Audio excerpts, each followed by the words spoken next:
जब supreme court में सुनवाई चली रही है तो इतना पॉपकॉर्न बनकर उछलने की जरूरत क्या है? एकदम ही लाल पीला हो रखे हैं भाई ये लोग। शायद इनको लग रहा है कि शाहीन बाग के प्रदर्शनकारियों की तरह सड़क जाम करके बैठ जाएंगे, रोड ब्लॉक करेंगे, फिर सरकार मान जाएगी, बात मान लेगी। लेकिन हर बार एक चीज नहीं होती। प्रधानमंत्री मोदी और उनकी सरकार वक्फ कानून पर एक कदम पीछे खींचने को तैयार नहीं, और ये सुप्रीम कोर्ट तक में सॉलिसिटर जनरल के जवाब से क्लियर हो गया। बावजूद इसके मुसलमानों को उकसाने वाले लगे पड़े। देखिए जरा कि किस तरह तमाम सियासी दलों के नेता मस्जिद, मदरसा, कब्रिस्तान के नाम पर लोगों को भड़का रहे हैं, और इस पर देश भर के आम मुसलमान क्या कह रहे हैं। आज आपको यह भी दिखाता हूं। हमने इतना बड़ा एक फैसला जो राम मंदिर का था उसको हमने बर्दाश्त करा। अगर हक नहीं मिलता हम रोडों पे आके इसका विरोध करेंगे। ऐसा ना हो कि हुकूमत हिंद यहाँ से बांट के एक टुकड़ा और कर दे। सड़कों पे कोई उतरने से काम नहीं होगा, काम होगा टेबल पे बैठने से। सबसे बैठ के बात करो। ये हिंदुस्तान के वो आम मुसलमान हैं जो मौलानाओं को मानते हैं, सियासतदानों को चुनते हैं और अपने हिसाब से आगे बढ़ते हैं। मौलानाओं के भड़काऊ बयानों के बाद टाइम्स नाउ नवभारत की टीम ने जब सुप्रीम कोर्ट के आदेश के बाद की प्लानिंग पर उनसे बात की तो उन्होंने क्या कहा, सुनिए जरा। All India Muslim personal board की बात आप सुनिए। मुस्लिम पर्सनल बोर्ड एक प्लेटफॉर्म है। कहीं ऐसा ना हो कि हुकूमत हिंद यहाँ से बांट के एक टुकड़ा और कर दे, कहीं ऐसी शक्ल है। फैसला हक में नहीं आएगा तो आंदोलन के लिए उतरेंगे, सड़कों पे भी आएंगे, लेकिन शांतिपूर्वक आएंगे। मुल्क कौम सबके हक में जो सबसे अच्छा फैसला हो वही हो। पटना से करीब 300 किलोमीटर दूर है कटिहार, जहां करीब 45% मुस्लिम आबादी है। वहां के ज्यादातर मुसलमान भी अपने हक के लिए कुछ भी करने की बात कह रहे हैं। तो हम अपने हक के लिए सड़क पे जरूर आएंगे। इस कानून का विरोध करते हैं और कानून का विरोध करने के लिए हम लोग को सड़क पर उतरना होगा, सड़क पर उतरेंगे। धरना देना होगा, धरना देंगे। अनशन करना होगा, अनशन करेंगे। विश्वास के ही तहत हम लोग सुप्रीम कोर्ट गए हैं। अगर हमारी पक्ष में फैसला आता है तो कोई बात नहीं तो हम लोग तो मजबूरी होकर रोड पर उतरना ही पड़ेगा। कमोबेश हर किसी के दिमाग में वही असर है जो जहर कट्टरपंथी मौलाना बांट रहे हैं। जब देश की सर्वोच्च अदालत में नए वक्फ कानून पर बहस हो रही है, तब लखनऊ से मिली जुली प्रतिक्रिया सामने आ रही है। अपनी जगह पे जो ये कह रहे हैं कि हम सड़कों पे उतरेंगे, एक तरीके से वो भी सही है जब तक के बात ना बने। ये हमारी ऐसी सरकार है जो सिर्फ टारगेट से चल रही है। सड़कों पे कोई सोल्यूशन नहीं निकलता है। अपनी आवाज मोदी जी और योगी जी तक पहुंचा है, वो सोल्यूशन निकालेंगे। सड़कों पे तो आम पब्लिक का नुकसान है। सुप्रीम कोर्ट जो आदेश करेगी उसका आप पालन करिए, और आपको अगर नहीं माना सुप्रीम कोर्ट की बात तो वो गलत है। मुंबई के लोग भी कमोबेश ऐसा ही कह रहे हैं। कुछ संविधान की बात कह रहे हैं तो कुछ मुस्लिम पर्सनल लॉ बोर्ड के सुझाए रास्ते पर आगे बढ़ने की बात कह रहे हैं। सुप्रीम कोर्ट में हमारे पूरा एतमाद है।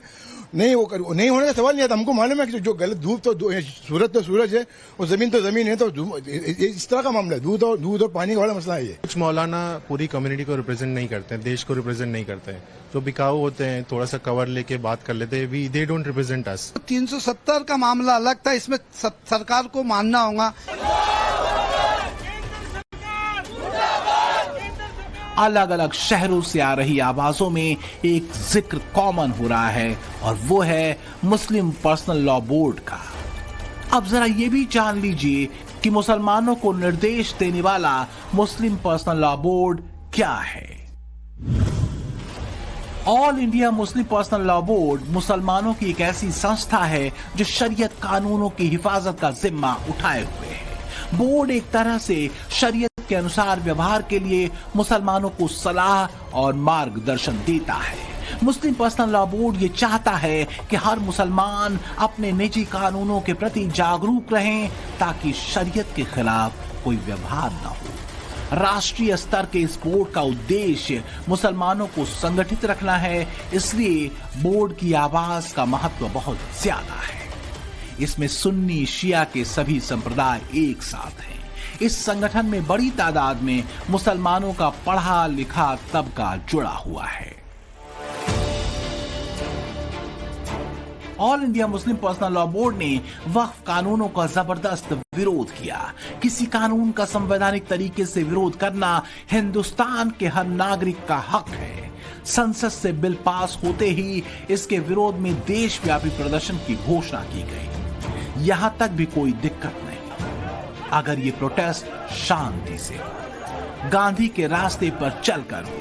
शुरुआत में मुस्लिम पर्सनल लॉ बोर्ड के कहने पर देश भर के मुसलमानों ने काली पट्टी बांधकर ईद की नमाज अता की। उससे भी किसी को दिक्कत नहीं।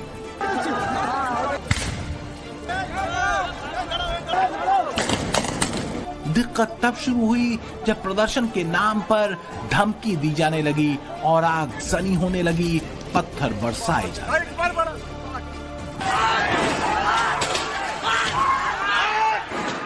जिस मजहब के ऊपर चोट पड़ती है, मजहब वाले जाएंगे नहीं तो फिर क्या करेंगे। मुस्लिम पर्सनल लॉ बोर्ड के साथ है। मुस्लिम पर्सनल लॉ बोर्ड जो भी हमें आदेश देगा आगे, हम उस हिसाब से काम करेंगे। मुस्लिम पर्सनल लॉ आगे जो भी गाइडलाइन तय करेगा, इंशाल्लाह ताला हम उसको फॉलो करके आवाम तक पहुंचाने की उसकी कोशिश करेंगे।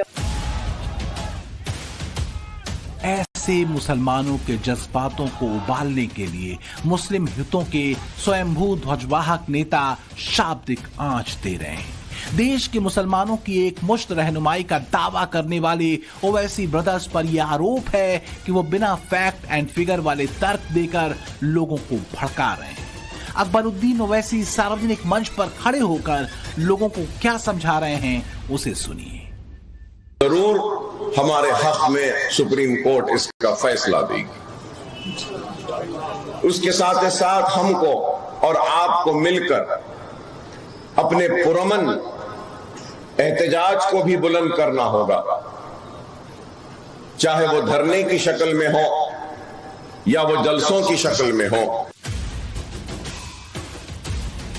जूनियर ओवैसी उसी लाइन को आगे बढ़ा रहे हैं जो सीनियर ओवैसी कह रहे हैं।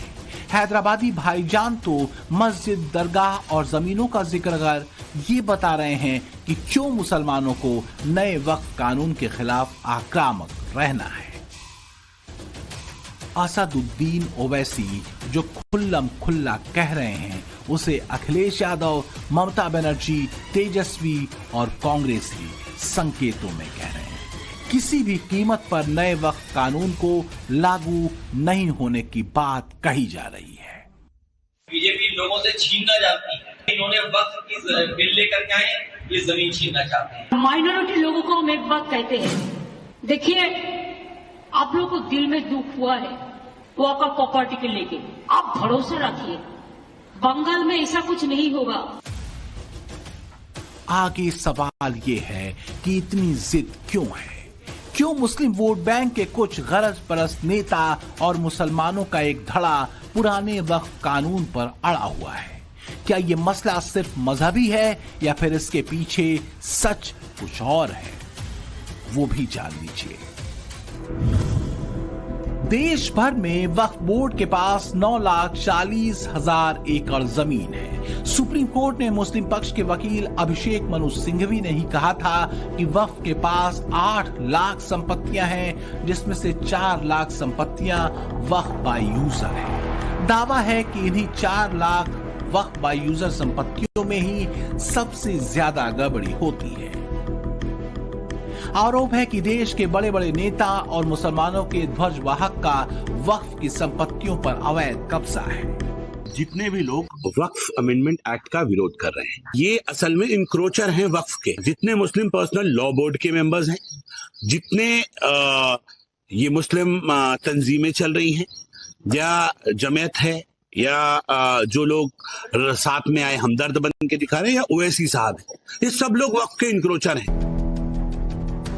हालांकि असदुद्दीन ओवैसी और उनके जैसे रुतबे वाली तमाम शख्सियतें ऐसे आरोप को सिरे से खारिज करती रही हैं। महमूद मदनी तो यहां तक दावा करते रहे हैं कि नए वक्फ कानून में कब्जाधारियों के खिलाफ सख्त कार्रवाई को हटा दिया गया है।